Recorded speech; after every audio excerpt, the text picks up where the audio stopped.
सच्चिदानंदरूपाय विश्वोत्पत्त्यादिहेतवे तापत्रय विनाशाय श्रीकृष्णाय वयं नुमः। चैतन्यं शाश्वतं शान्तं व्योमातीतं निरञ्जनं नादबिन्दुकलातीतं तस्मै श्रीगुरुवे नमः। सर्वरूपमयी देवी सर्वं देवीमयं जगत् अतोऽहं विश्वरूपां तां नमामि परमेश्वरी। शंकराचार्य द्वारा रचित आत्मबोध का 11वां श्लोक है। पंचीकृत महाभूत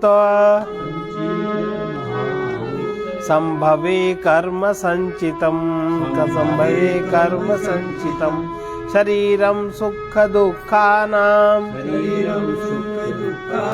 भोगायतनमुच्यते भोगाय। अब अविद्या से कल्पित जो उपाधियां, उसमें हमारा चश्मा रखा झोले में लिया। अब अविद्या से कल्पित, अविद्या माने अज्ञान से कल्पित, अज्ञान माने तमोगुण। ये हमेशा याद रखना, अज्ञान माने कि तुम वर्तमान में नहीं जानते, जो सघन आवरण है उसमें जो क्रिया होती। अज्ञान का वो अर्थ नहीं होता जो हम लोग व्यवहार जगत में लेते हैं। अब अविद्या से कल्पित उपाधियों के स्वरूप को कहते हैं। जो अविद्या से कल्पित उपाधियां हैं उनका स्वरूप क्या है कि पंचीकरण किए, जो पृथ्वी जल तेज वायु आकाश पंचभूत है, पंचीकरण किए, वो हम लोग सुन चुके हैं। जो पंच महाभूत हैं जगत के परिणामी उपादान रूप उनसे है। जो पंचीकृत किए हुए पंच महाभूत हैं जगत का परिणामी, जिसका परिणाम ये जगत है, और उपादान कारण रूप उनसे है। इस प्रकार के पंच महाभूतों से उपादान कारण उनसे है। उत्पत्ति जिनकी ऐसा जो प्रारब्ध कर्म से संचित, और उनकी जो उत्पत्ति है, जो प्रारब्ध कर्म से संचित, जिसकी उत्पत्ति, जिसकी ऐसा जो प्रारब्ध कर्म से संचित, जो जिसकी रचना प्रारब्ध कर्म के अनुसार होती है, स्थूल शरीर है। वो आत्मा के सुख दुखों का जो भाग, उसका आयतन, उसका स्थान, फैलने का स्थान। अब अविद्या से कल्पित उपाधियों के स्वरूप को कहते हैं कि पंचीकरण किए जो पृथ्वी जल तेज वायु आकाश पंच महाभूत है, जगत के परिणामी उपादान उन्हीं से है। उत्पत्ति जिसकी ऐसा जो प्रारब्ध कर्म से संचित, प्रारब्ध कर्म से जो रचित स्थूल शरीर है, वो आत्मा के सुख दुखों का जो भाग, उसका आयतन है, वो कहलाता है एक उपाधि। दूसरी देखो, पंच प्राण मनोबुद्धि दशेन्द्रिय समन्वितम दशेन्द्रिय समन्वितम अपंचीकृत भूतोत्थम सूक्ष्म भागम भोग साधनम सूक्ष्म भागम भोग साध।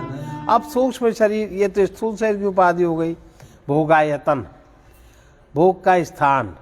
अब सूक्ष्म शरीर रूप उपाधि को बता रहे हैं कि प्राण अपान उदान समान और व्यान, ये 5 प्राण और संकल्प विकल्प रूप जो अंतःकरण की वृत्ति मन है, संकल्प विकल्प रूप जो अंतःकरण की वृत्ति मन है, जिसका नाम मन है ऐसा कहा जाता है। और निश्चयात्मक अंतःकरण की जो वृत्ति है, जिसको बुद्धि जो वृत्ति रूप है बुद्धि, और 5 ज्ञान इंद्रियां, श्रोत त्वचा चक्षु जिह्वा घ्राण, ये 5 ज्ञान इंद्रियां, और वाणी हस्तपाद गुदालिंग, ये 5 कर्मेंद्रियां, इन 17 तत्वों से युक्त और पंचीकरण जिसका नहीं हुआ, एक दूसरे में कोई नहीं मिला, शुद्ध तत्व हैं। ये 5 भूतों से, ये 5 महाभूतों से उत्पन्न जो सूक्ष्म शरीर है, वो आत्मा के भोगों का साधन माने हेतु है। वो आयतन है, वहां भोग खुलेगा फैलेगा, और ये साधन, इसके द्वारा भोग प्राप्त होगा। ये आत्मा की तीसरी उपाधि है। अब देखो और उपाधि क्या है। अनाद्य विद्या निर्वाच्या कारणोपाधिरुच्यते उपाधित्रितयादन्यम् आत्मानम् अवधारयेत् अब कारण सही रूप तीसरी उपाधि को बता रहे हैं कि जो अनादि जो सत्य असत्य कहने के अयोग्य है, ना उसको आप सत्य कह सकते हो ना असत्य कह सकते हो। जगत की उत्पत्ति करने में जो समर्थ माया है वो कारण सही है। माया का जो प्रथम आधार है, जगत की उत्पत्ति करने में जो माया है, यद्यपि वो माया सत्य है, अगर वो माया सत्य होती तो ज्ञान से नष्ट नहीं हो सकती थी, और असत्य होती तो उससे जगत की उत्पत्ति नहीं हो सकती थी। इससे सत्य असत्य रूप अनिर्वचनीय है, ना सत्य कह सकते हो ना असत्य कह सकते हो। ऐसी जो समष्टि व्यष्टि रूप जगत स्थूल सूक्ष्म रूप शरीर आदि का जो उपादान कारण माया है, वो कारण उपाधि कहलाती है। वो कारण उपाधि सूक्ष्म उपाधि स्थूल उपाधि, वो कारण उपाधि कहलाती है। इन पूर्वोक्त स्थूल सूक्ष्म कारण शरीर रूप उपाधियों से भिन्न आत्मा का निश्चय करना चाहिए, अर्थात इन तीनों उपाधियों के साक्षी रूप आत्मा को इस प्रकार भिन्न समझे जैसे घट आदि का दृष्टा घट आदि से भिन्न होता। इतने सरल शब्दों में समझा दिया। फिर से इसको देखो, कारण सही रूप तीसरी उपाधि को वो कहते हैं कि जो अनादि जो सत्य असत्य कहने के अयोग्य है, ना उसको सत्य कह सकते हो ना असत्य कह सकते हो। जो जगत की उत्पत्ति करने में समर्थ माया है वो कारण है। और यदि माया सत्य है तो ज्ञान से नष्ट न होती, अगर असत्य है तो उससे जगत की उत्पत्ति नहीं हो सकती थी। इससे सत्य असत्य रूप अनिर्वचनीय है। ऐसी जो समष्टि व्यष्टि रूप जगत स्थूल सूक्ष्म रूप शरीर आदि का उपादान कारण माया है, वो कारण उपाधि कहलाती है। इन पूर्वोक्त स्थल सूक्ष्म कारण शरीर रूप उपाधियों से भिन्न आत्मा का निश्चय करना चाहिए, अर्थात इन तीनों उपाधियों के साक्षी रूप आत्मा को इस प्रकार भिन्न समझना चाहिए जैसे घट आदि का दृष्टा घट आदि से भिन्न होता है। अब आगे देखिए, पंचकोशादि योगेन तत्तन्मय इव स्थितः शुद्धात्मा नीलवस्त्रादि योगेन स्फटिको यथा योगेन स्फटिको। कदाचित ऐसा कहो कि पूर्वोक्त तीन उपाधियों से भिन्न सच्चिदानंद रूप आत्मा नहीं हो सकता। अगर कोई तार्किक ऐसा कहे कि तीन उपाधियों से भिन्न सच्चिदानंद आत्मा नहीं हो सकता, क्योंकि आत्मा को प्रत्यक्ष में अन्नमय आदि कोश रूप इस श्रुति से प्रतीत होता है कि वो यह पुरुष अन्नमय अन्न रसमय है, ऐसा लिखा है। इससे कोश ही आत्मा है, ऐसा मान सकता है कोई, और कोशों से भिन्न आत्मा है ऐसा कहना ठीक नहीं। क्योंकि ये ठीक इसलिए है कि आत्मा जो अन्नमय आदि कोश रूप प्रतीत होता है वो देह और आत्मा की एकता के भ्रम से प्रतीत होता है। बता रहे असली बात यह है, जैसा तुम समझ रहे हो ऐसा नहीं है। आत्मा और देह में जो भ्रम हुआ है एकता का, इससे प्रतीत होता है। वास्तव में आत्मा भिन्न है। इस बात को दृष्टांत में स्पष्ट समझाते हैं कि अन्न के रस से उत्पन्न अन्न से बढ़ा पृथ्वी, अन्न के रस से उत्पन्न अन्न से जो बढ़ता है, अन्न से बढ़ा पृथ्वी रूप अन्न में लीन वो अन्नमय कोश। अन्न के रस से उत्पन्न होता है, अन्न से ही बढ़ता है, पृथ्वी रूप अन्न में ही लीन होता है, ये अन्नमय कोश है। और 5 कर्मेंद्री 5 प्राण रूप प्राणमय कोश है, 5 ज्ञानेन्द्री और मन रूप मनोमय कोश, 5 ज्ञानेन्द्री और बुद्धि रूप विज्ञानमय कोश, और मलिन सत्व गुण है प्रधान, जिसमें ऐसी जो कारण शरीर भूत प्रिय मोद प्रमोद आदि वृत्तियों के सहित अविद्या है वो आनंदमय कोश है। इन पांचों कोशों के योग से अर्थात कोशों की महिमा से आच्छादित है सत चित आनंद रूप जिसका, ऐसा आत्मा जिस जिस कोश रूप के समान स्थित है अर्थात कोशों के संग एकता के भ्रम से अन्नमय प्राणमय विज्ञानमय मनोमय आदि रूप आत्मा प्रतीत होता है। और आदि पद के देने से स्थूल, अब जो स्थूल है कह दो कि आदि में स्थूल है अन्नमय, तो स्थूल है वो कृष्ण होता है, क्षुधा लगती है, तृषा होती है आदि। धर्मवान भी भ्रम से ही प्रतीत होता है। वास्तव में तो आत्मा शुद्ध चेतन रूप है, तथापि जिस जिस कोश के संग से आत्मा की एकता का भ्रम होता है उस कोश रूप ही आत्मा प्रतीत होता है। जैसे मैं मनुष्य मोटा हूँ, ये अन्नमय से मिलके अपने को बता रहा है। मैं भूखा और प्यासा हूँ, ये प्राणमय कोश से भिन्न बता रहा है। देह घर पुत्र आदि मेरे हैं, ये मनोमय कोश से मिलके मेरापना कर रहा है। और मैं ज्ञानी हूँ, मैं मूर्ख हूँ, ये विज्ञानमय कोश की एकता के भ्रम से बता रहा है। मैं सुखी हूँ, मैं दुखी हूँ, ये आनंदमय कोश रूप प्रतीत होता है। इस प्रकार कोशों के जो मिथ्या धर्म है, मिथ्या माने जो कोश के साथ उत्पन्न हुए हैं, कोश के साथ जो बढ़े हैं और उसके साथ जो क्षीणता को प्राप्त होते हैं, इसलिए उसके कोश मिथ्या, कोशों के धर्म भी मिथ्या ही कहे जाएंगे। इस प्रकार जो मिथ्या धर्म हैं वे आत्मा में भ्रम से प्रतीत होते हैं। स्वभाव से आत्मा में कोई भी धर्म नहीं है। और पूर्वोक्त श्रुति में जो आत्मा को अन्न रसमय कहा, वो सूक्ष्म ब्रह्म रूप वस्तु के ज्ञातार्थ ज्ञान के लिए कहा, क्योंकि आत्मा एक है और कोश अनेक है, और कोश उत्पन्न होने के कारण विनाशी है और आत्मा साक्षी होने के कारण अविनाशी है। और कोश धर्मी है, आत्मा का कोई धर्म नहीं है। इन कारणों से आत्मा कोश रूप भला कैसे हो सकता है। और आत्मा की जो जिस कोश रूप की प्रतीति जो है, जो जिस कोश में ठहराव है चेतना का, वो उसी मैं अपने को मानने लगता है। यह इस प्रकार भ्रम से है जैसे स्वभाव से शुद्ध भी स्फटिक नील पीत वस्त्र आदि के योग से नीला और पीला प्रकाश प्रतीत होने लगता।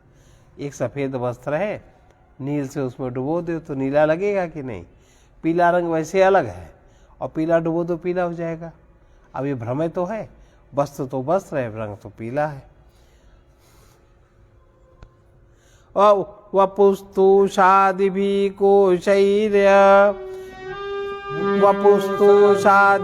कोशैर्य युक्तं युक्तयावघाततः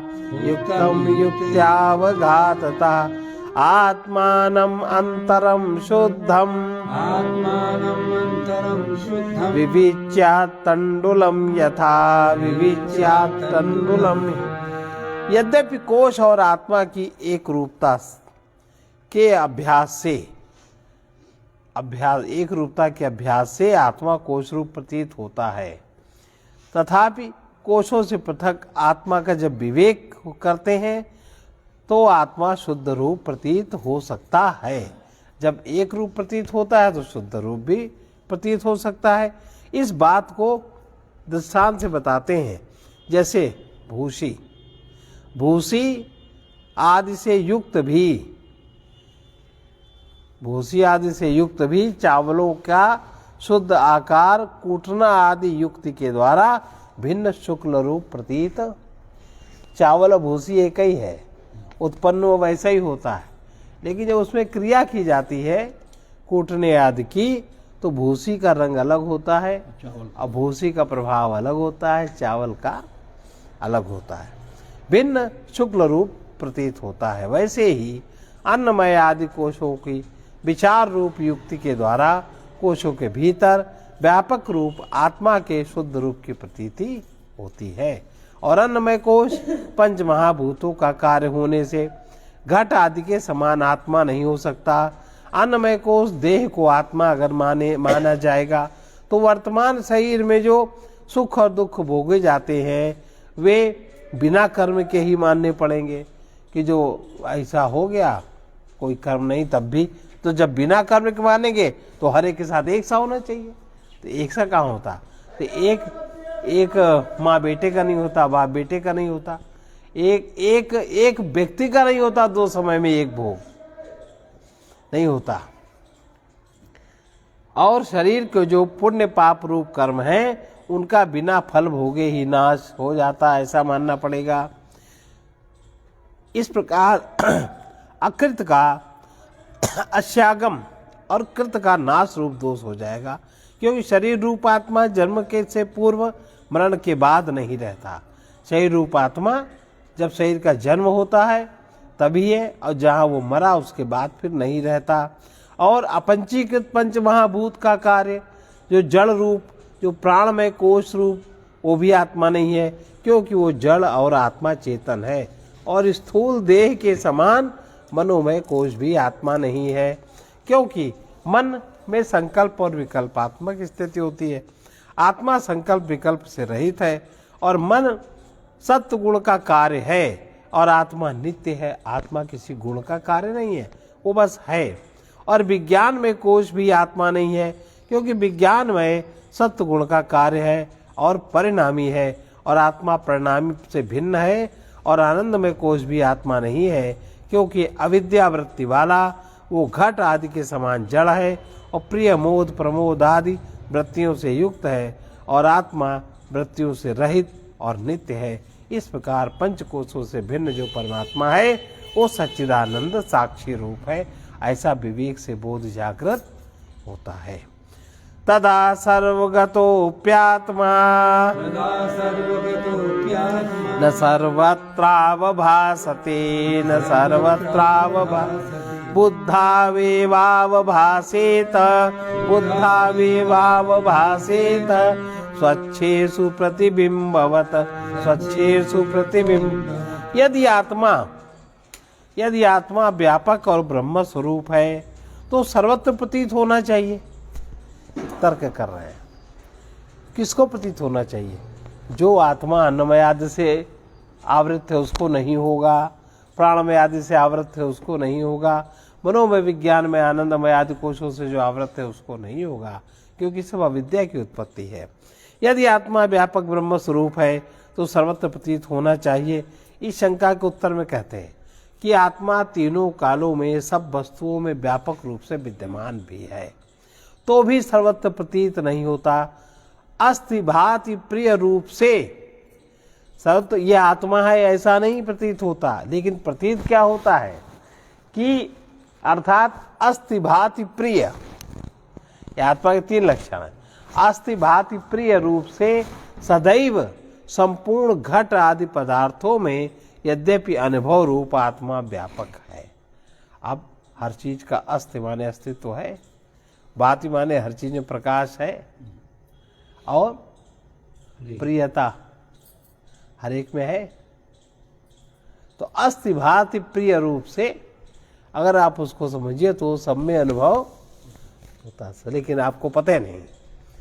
इसलिए अस्थि भाति प्रिय रूप से सदैव संपूर्ण घट आदि पदार्थों में यद्यपि अनुभव रूप आत्मा व्यापक है, तथापि जो जानने वाला ज्ञाता है, ज्ञाता रूप आत्मा, लेकिन जो जानने वाला आत्मा है, ज्ञाता रूप आत्मा बुद्धि के विषय ही, बुद्धि के संग से, बुद्धि में जब विवेक प्रकाश, बुद्धि के विवेक के प्रकाश में ही भासता है ज्ञाता रूपा, कि हम ज्ञाता हैं, अब ये ज्ञेय है, जानना चाहिए, तो बुद्धि की में भासता है।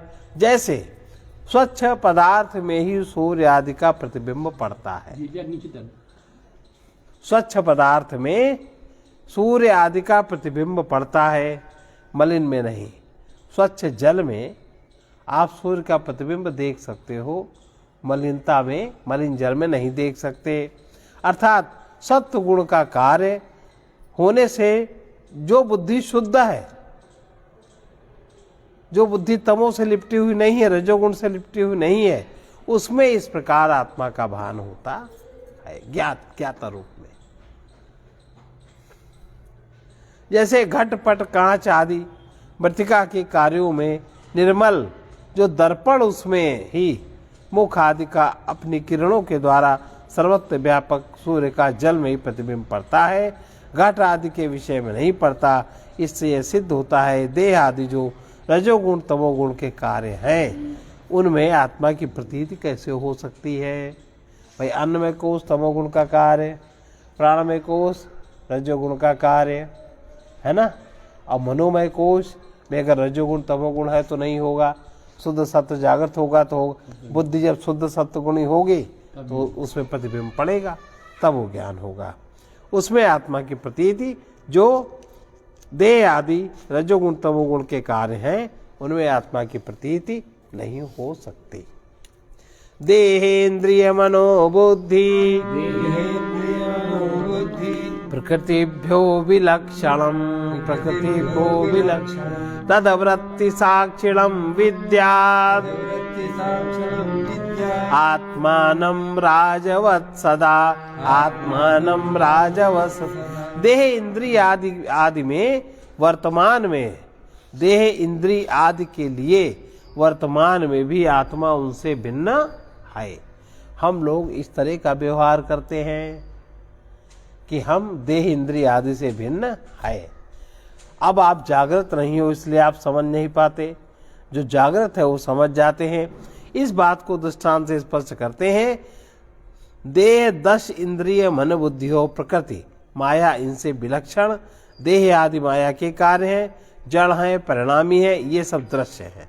और आत्मा इनसे भिन्न चेतन रूप है, परिणाम रहित है, अदृश्य सत्य रूप है और देह आदि की वृत्तियों का निरंतर साक्षी है। अर्थात देह की बाल्यावस्था रूप वृत्ति और रूप आदि में नेत्र आदि की वृत्तियों के साक्षी आत्मा को सदैव राजा के समान जाने। जैसे सभा में स्थित राजा सभा में स्थित संपूर्ण मनुष्यों का साक्षी और प्रेरक है और उनसे भिन्न है, इसी प्रकार आत्मा को भी देह आदि से भिन्न और देह आदि का साक्षी रूप जानना चाहिए। व्यापृतेष्विन्द्रियेष्वात्मा व्यापृतेष्विन्द्रियेष्वात्मा व्यापारी वा विवेकिनां व्यापारी वा विवेकिनां दृश्यते भ्रेषु धावत्सु दृश्यते भ्रेषु धावत्सु धावन्निव यथा शशि धावन्निव यथा शशि। अगर ऐसे कहो कि आत्मा भी व्यवहार वाला देह इंद्रिय आदि के संघात से प्रतीत होता है, इससे साक्षी रूप नहीं हो सकता, क्योंकि साक्षी उससे भिन्न होता है। जिनका साक्षी होता है तो ठीक नहीं, क्योंकि अज्ञानियों को भ्रम से आत्मा व्यवहारी के समान जैसे व्यवहार व्यापार का व्यवहार होता है, अज्ञानी लोग आत्मा को इस प्रकार का देखना चाहते हैं। वस्तुतः आत्मा में कोई भी व्यापार नहीं। इस बात को इस प्रकार समझना चाहिए। नेत्र आदि इंद्रिय जब अपने अपने व्यापार में व्यवहार करती है, अर्थात अपने अपने विषयों को जब ये लोग ग्रहण करते हैं, तब इंद्रियों के व्यवहार करने पर आत्मा भी व्यवहार करने वाले के समान अविवेकियों को प्रतीत होता है। अर्थात मूर्ख पुरुष आत्मा को भी व्यवहारी मान लेते हैं और वो उसका मानना इस प्रकार भ्रम से है, क्योंकि जैसे मेघों के चलने पर चंद्रमा भी चलता प्रतीत होता है और बुद्धिमान मनुष्य मेघों के समान चंद्रमा का चलना कतई नहीं मानते और न आत्मा को व्यापारी मानते। वो वस्तुतः आत्मा व्यापार रहित है, आत्मा सर्व का साक्षी है। आपके देह के, इंद्रिय के, मन के, बुद्धि के जितने भी विचार और विकार हैं, आत्मा इन सब का साक्षी है। जो विवेकी लोग हैं ऐसा अनुभव करते हैं। आत्मा को प्रत्येक शरीर से भिन्न अनुभव कर वो व्यवहार जगत में पैर रखते। आत्मा चैतन्यमाश्रित्य देहेन्द्रिय मनोधिया देहेन्द्रिय मनो स्वकीयार्थेषु वर्तेते यार्थेषु वर्तेते सूर्यालोकम यथा जना सूर्यालोकम यथा। अगर ऐसा कहो कि देह इंद्रिय आदि जड़ पदार्थ व्यापारी हैं, तो जड़ पदार्थ थोड़ी व्यापार करेंगे। तो चेतन भी मानने चाहिए, और देह इंद्रिय आदि चेतन होंगे तो वे भी आत्मरूप भी हो जाएंगे, ऐसा ठीक नहीं। क्योंकि चेतन आत्मा के आश्रय से ही देह इंद्रिय अपने अपने व्यवहार में बरतते हैं। इस बात को इस प्रकार से समझे कि आत्मा की चेतनता का आश्रय लेकर देह इंद्रिय मन बुद्धि ये अपने अपने विषयों में इस प्रकार से कार्य करते बरतते हैं, जैसे सूर्य के प्रकाश के आश्रय से संपूर्ण जगत अपने अपने व्यवहार में वर्तन कार्य शुरू करते हैं। इससे देह इंद्रिय आदि स्वतः चेतन नहीं हो गए, जड़ जगत प्रकाशवान नहीं हो गया, वो इससे देह इंद्रिय आदि स्वतः चेतन नहीं, किंतु आत्मा की चेतनता ही उसमें प्रतीत होती है, इसी से वे आत्मरूप नहीं हो सकते। जैसे जब सूर्य निकलता है तो सूर्य के प्रकाश में ही सारी क्रियाएं प्रकट होती है। देह इंद्रिय गुणान कर्मान अमले सच्चिदात्मनि अमले सच्चिदा अध्यस्तत्व विवेकेन गगने नीलमादिवत गगने नीलिमादिवत। अगर ऐसा कहो कि आत्मा चेतन स्वरूप है तो भी उसमें जन्म मरण यौवन वृद्ध और बधिर दर्शन श्रवण आदि व्यवहार प्रतीत होने से आत्मा जन्म मृत्यु वाला प्रतीत होता है, वो भी ठीक नहीं। क्योंकि पूर्वोक्त जन्म मृत्यु आदि व्यवहार जो आत्मा में प्रतीत होते हैं वे अभिवेकियों से आत्मा के लिए आरोपित हैं। वस्तुतः आत्मा देह इंद्रिय आदि के धर्मों से रहित है। इस बात को इस प्रकार समझे कि देह और इंद्रिय के जो अंध बधिर आदि धर्म हैं, वे गमन वचन आदि के जो कर्म हैं, उनको निर्मल अर्थात अज्ञान के कार्य देह इंद्रिय नाम रूप संसार आदि मल से रहित संचित आनंद स्वरूप आत्मा में अविवेक से मूढ़ पुरुष इस प्रकार आरोप करते हैं। जैसे रूप रहित आकाश में अविवेक से कहते हैं आकाश नीला है और बादल पीले हैं, ऐसे अज्ञानी पुरुष आरोप करते हैं। वस्तुतः आत्मा में जन्म मरण आदि कोई भी धर्म नहीं है।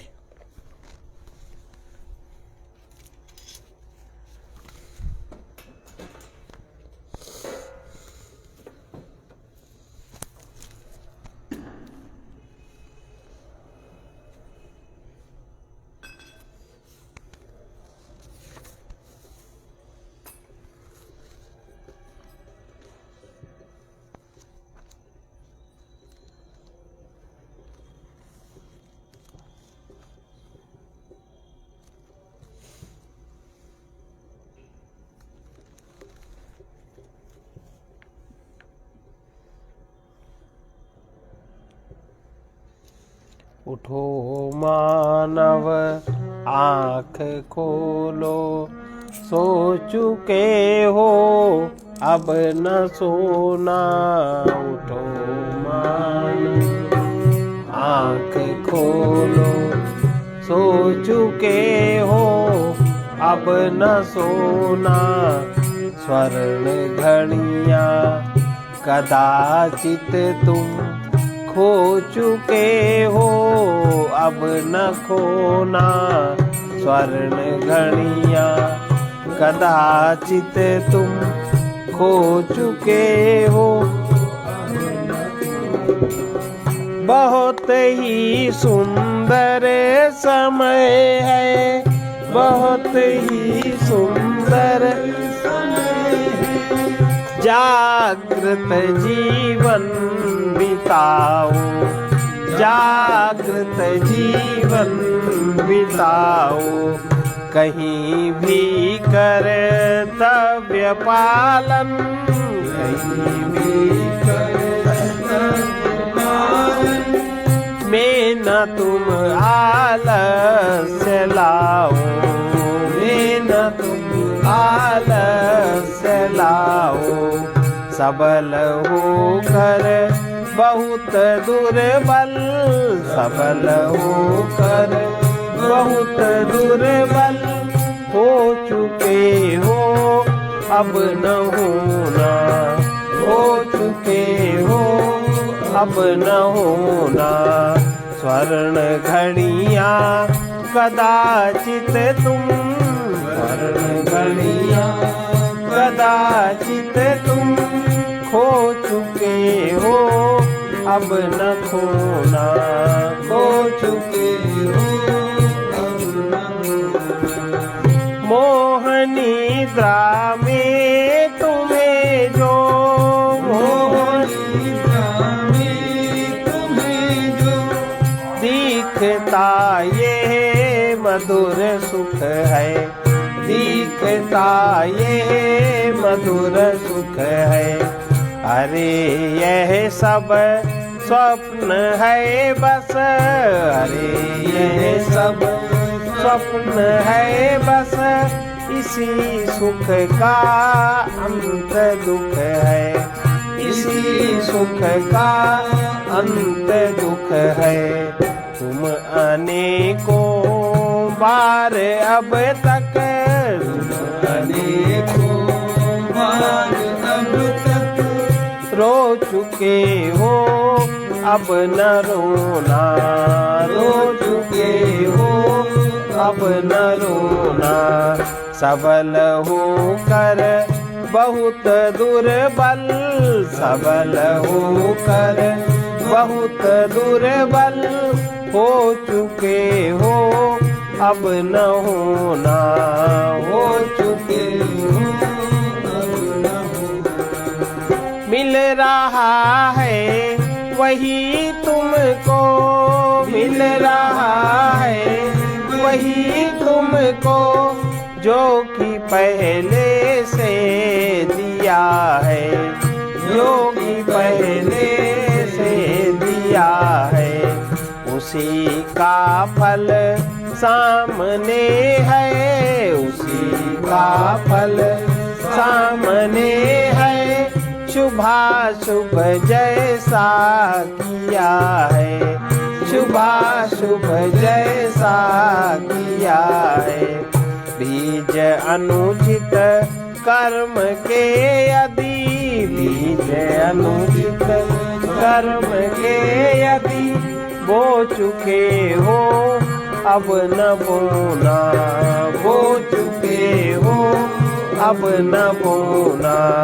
तुम अनेकों बार अब तक, तुम अनेकों बार अब तक रो चुके हो, अब न रोना, रो चुके हो अब न रोना। एक होकर बन रहे हो, एक होकर बन रहे हो, तुम अनेकों वेशधारी, तुम अनेकों वेशधारी। कभी स्वामी कभी सेवक, कभी स्वामी कभी सेवक, कभी राजा या भिखारी, कभी राजा या भिखारी।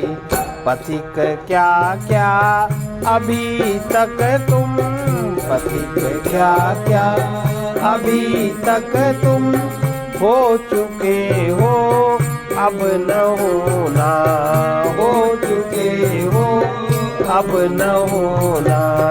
उठो मानव आँख खोलो, उठो मानव आँख खोलो, सो चुके हो अब न सोना, अब न सोना। स्वर्ण घड़ियां कदाचित तुम,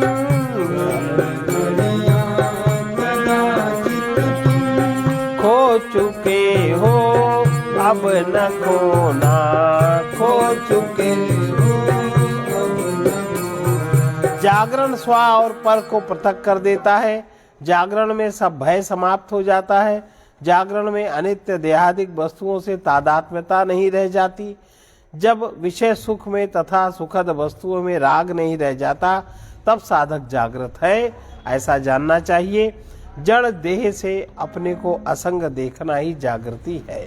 सर्वे भवन्तु सुखिनः। सर्वे सन्तु सर्वे भद्राणि पश्यन्तु मा कश्चित् दुःखभाग् भवेत्।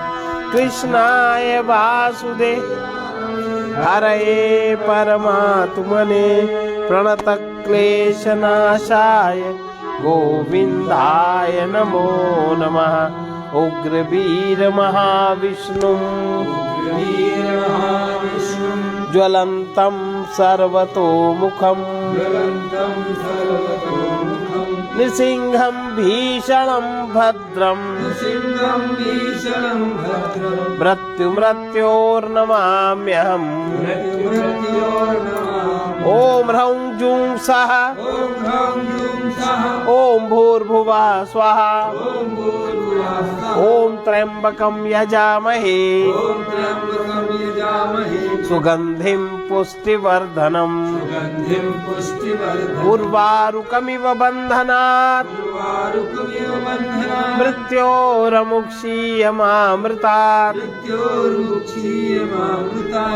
ॐ स्वः ॐ भुवः भूः ॐ सः जूं ह्रौं ॐ असतो मा सद्गमय तमसो मा ज्योतिर्गमय मृत्योर्मामृतं गमय। ॐ पूर्णमदः पूर्णमिदं पूर्णात् पूर्णमुदच्यते पूर्णस्य पूर्णमादाय पूर्णमेवावशिष्यते। ॐ शान्ति शान्ति शान्तिः।